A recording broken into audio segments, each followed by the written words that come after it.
Hello viewers, আসসালামু আলাইকুম। আমি আফরোজ অ্যান্ড গাইস, আজকে আমি আপনাদেরকে দেখাবো কিভাবে হেয়ার কাট ফেজ অনুযায়ী করা হয় অ্যান্ড তার সাথে hair volume and hair colouring. তো আজকে আমরা এই টোটাল 3টা প্যাকেজ আপনাদেরকে একটা ব্লগিংয়ে দেখাবো। সো গাইস, অবশ্যই আপনারা ভিডিও স্কিপ করবেন না অ্যান্ড ফাইনাল টাচআপটা অবশ্যই আপনারা লাস্ট পর্যন্ত দেখবেন।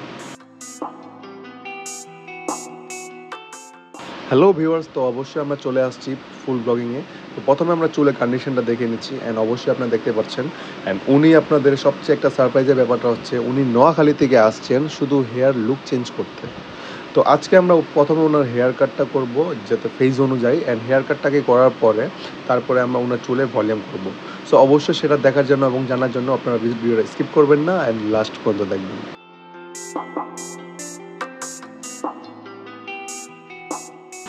অ্যান্ড ভিউয়ার্স, উনি নোয়াখালী থেকে আসছে জাস্ট লুক চেঞ্জ করার জন্য অ্যান্ড অবশ্যই আমি তার আইডি মেনশন করে দিব। আপনারা যতটুকু পারবেন তাকে ফলো করবেন অ্যান্ড অবশ্যই সাপোর্ট করবেন।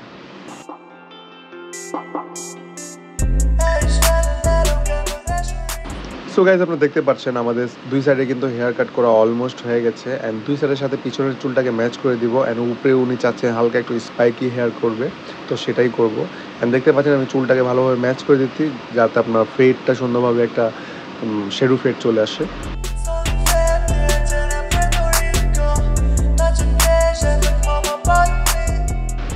কাটিং যদি আপনার ফেস অনুযায়ী শেপ অনুযায়ী না হয় সেক্ষেত্রে আপনি ভলিউম বা কালারিং যাই করেন আপনার কাটিংটা ব্যর্থ হবে। তো অবশ্যই ট্রাই করবেন আপনার ফেস অনুযায়ী হেয়ার কাট করা।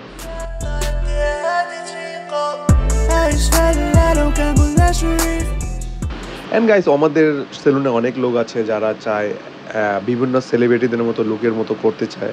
সো গাইস, অবশ্যই একটা কথা মনে রাখতে হবে, সবার ফেস অনুযায়ী তো এক হয় না। কারো কপাল বড়, কারো কপাল ছোট, কারো চুল অ্যাকুরেট হয় না। তো অবশ্যই আমরা ট্রাই করি যতটুকু বেস্ট দেওয়ার জন্য অ্যান্ড তারপরেও আপনার ফেস অনুযায়ী এরকম হেয়ার কাট পছন্দ হবে সেটাই আপনারা ট্রাই করবেন।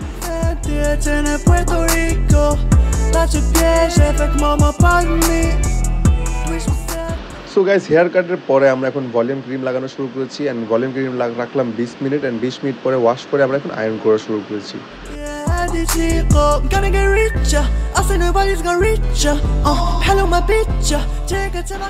আয়রনটা অনেক নিখুঁতভাবে মারতে হয়, কারণ আয়রনটা যদি বেশি মাত্রা হয় সেক্ষেত্রে আপনার হেয়ার ভলিউম হবে না। তো অবশ্যই ট্রাই করবেন ন্যাচারালভাবে ভলিউম করতে অ্যান্ড ন্যাচারাল যদি হয় তাহলে চুলে মনে হবে না স্ট্রেট বা কোনো কিছু করা হয়েছে।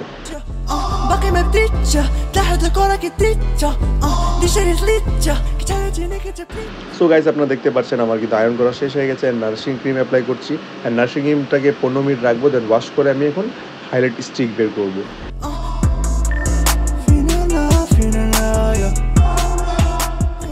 হাইলাইট স্টিক আমার যতটুকু প্রয়োজন আছে ততটুকু বের করবো অ্যান্ড বের করার পর এটাকে আমি ফেড করবো অ্যান্ড অবশ্যই বেশি স্টিক মোটা করা যাবে না, যতটুকু প্রয়োজন ততটুকু ইউজ করতে হবে।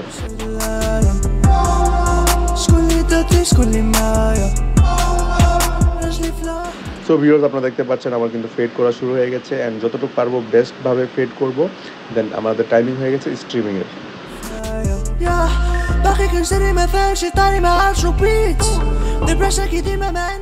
অ্যান্ড গাইস, ফাইনালি আমাদের কিন্তু কালারটা কমপ্লিট হয়ে গেছে অ্যান্ড এখন আমি ক্যাপটাকে রিমুভ করে দিচ্ছি অ্যান্ড দেখতে পাচ্ছেন কালারটা।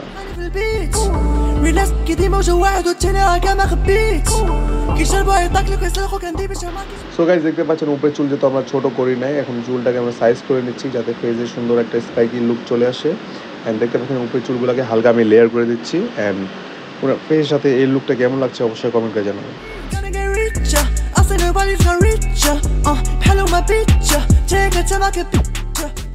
And guys, finally haircut শেষ অ্যান্ড উপরে দেখতেছেন হালকা একটু লেয়ার করার পরে এখন আমি চুলটাকে সুন্দরভাবে ড্রাই করে নেব অ্যান্ড ড্রাই করে চুলটাকে সেট করে দেবো।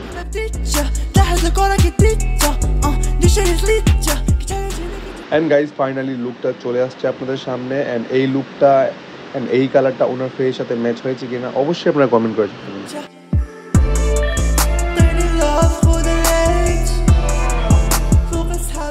অ্যান্ড গাইজ, ভিডিওটা কেমন হয়েছে অবশ্যই লাইক করবেন অ্যান্ড কমেন্ট করবেন আপনার মূল্যবান মতামত অ্যান্ড শেয়ার করবেন আপনার সেসব ফ্রেন্ডদেরকে যারা এরকম নতুন এবং এক্সপেন্সিভ লুক পছন্দ করে।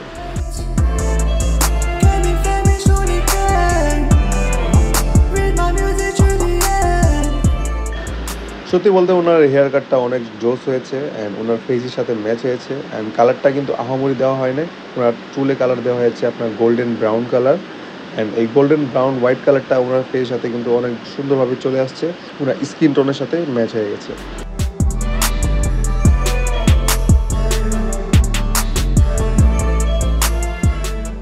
অ্যান্ড ভিউয়ার্স, আমাদের সেলুন এখনও যারা ভিজিট করেন না, আমাদের সেলুন অ্যাড্রেস হচ্ছে ধানমন্ডি 9 ইবনে সিনা উল্টা পাশে মিনা বাজারের লিফটের 3rd ফ্লোরে। অ্যান্ড অবশ্যই আমার স্ক্রিনে নাম্বার দেওয়া আছে অ্যান্ড ডিসক্রিপশনে অ্যাড্রেস দেওয়া আছে। Thanks for watching this video.